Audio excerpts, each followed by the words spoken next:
after another argument erupted over her afternoon snack, where she'd listed all the ways in which having the same name as 3 other people had annoyed or inconvenienced her that day, her mother ended it by saying, "Mia Belthorpe, we will not discuss this further. You are not changing your name to Princess Rainbows. Now, please go do your homework."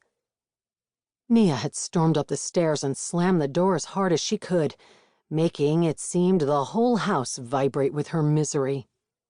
She lay on her bed weeping, and must have fallen asleep because when she woke up, the afternoon had turned to dusk. The light in her room was an unfamiliar gray. She and her mother rarely argued. Mia might get very mad at her dad for being bossy, or for tooting, or for trying to help with math when he really had no idea what he was doing.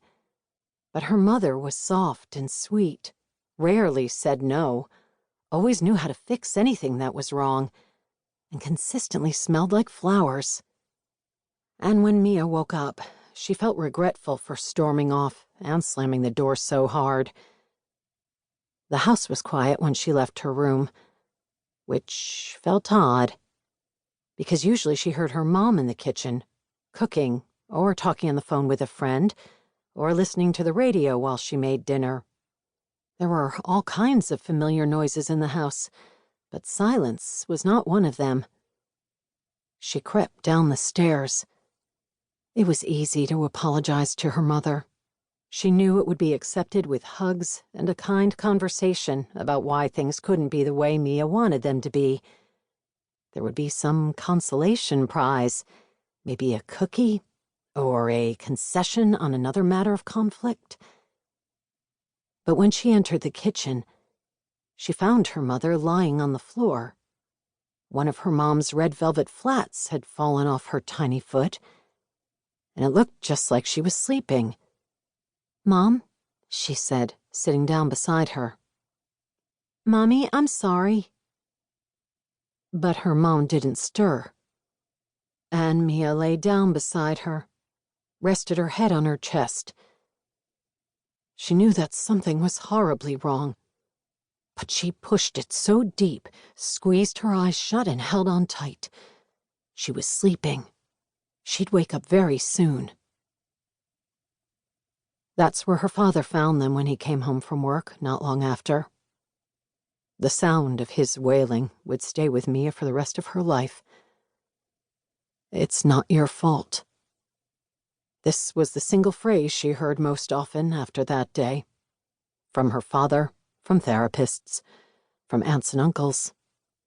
But Mia knew how much her mother hated when she slammed the door. Truth be told, that's why she slammed it harder than she ever had before. And so no matter how many times people told her it wasn't her fault, she knew that it was. Mia's mother had asthma. They'd recently had to change her medication. She'd ignored warning signs, shortness of breath, dizziness. She'd had a heart attack. No one's fault, not really. But Mia knew that being upset could aggravate her mom's asthma.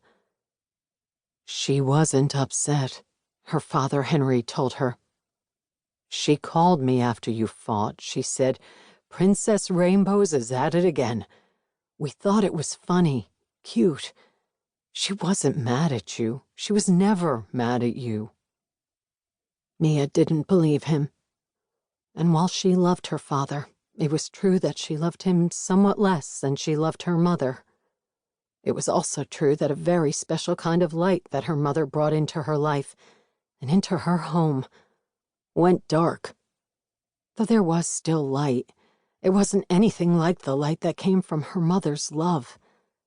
And her father, who had always been goofy and funny and full of laughter, with big appetites and grand ideas and big plans for day trips and vacations, seemed to deflate, go pale and quiet. The world should have ended. It did end for Mia and Henry in all sorts of ways. It just didn't for anyone else. They both went on in that unfamiliar gray light together with the person they loved less than they had loved her. It wasn't until years later, in